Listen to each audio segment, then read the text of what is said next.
This is an extract from Into the Wind, the first story from the collection Starhammer and Sickle Moon. It was... I thought I heard something in the night, she admitted. Inside the shrine, deep inside, in the mountain. I looked this morning and there's a tunnel leading from the inner cave. You didn't explore it?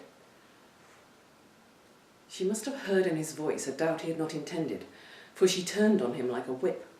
I wasn't afraid, if that's what you're implying. I just didn't think it sensible to go crawling into the bowels of the earth when no one knew where I was. But now you're here, I can go, and if I don't come back, you can tell my family what happened. She was on her feet, the dregs of tea spilling from her beaker. He rose too reluctantly. Don't be ridiculous. I've no intention of letting you go off. Letting me? You can hardly stop me. Now, just a minute. No, you feeble little mainlander. Keep your opinions to yourself.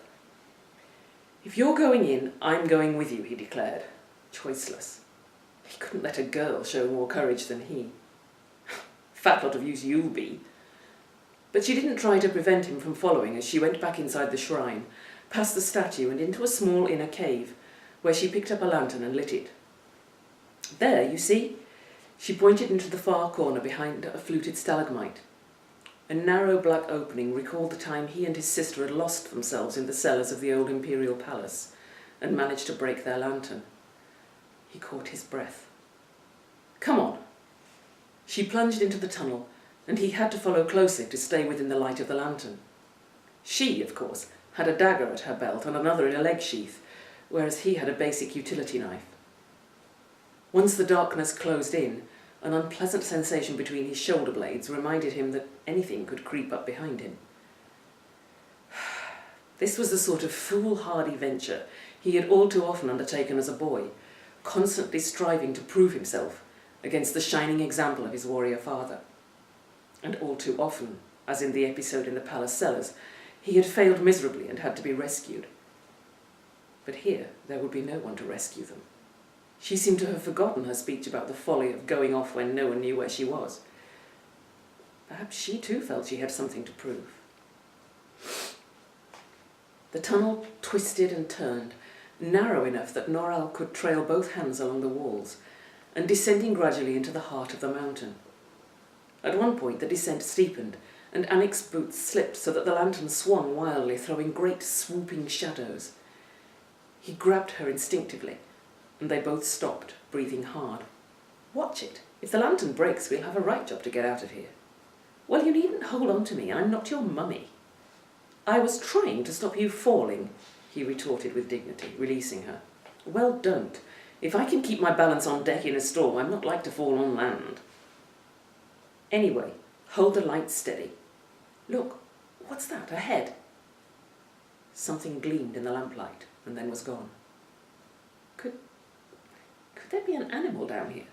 What would it live on? She asked. Us, maybe?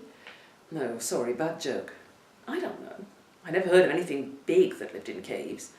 Bats and lizards, maybe, but... More slowly than before, she walked forward. Presently they sensed space around them and stopped again. She held the lantern high, and they both gasped. The tunnel had debouched into an enormous cavern, bigger than the Great Hall of the People or the Great Temple of Frela, bigger by far than any building of her people.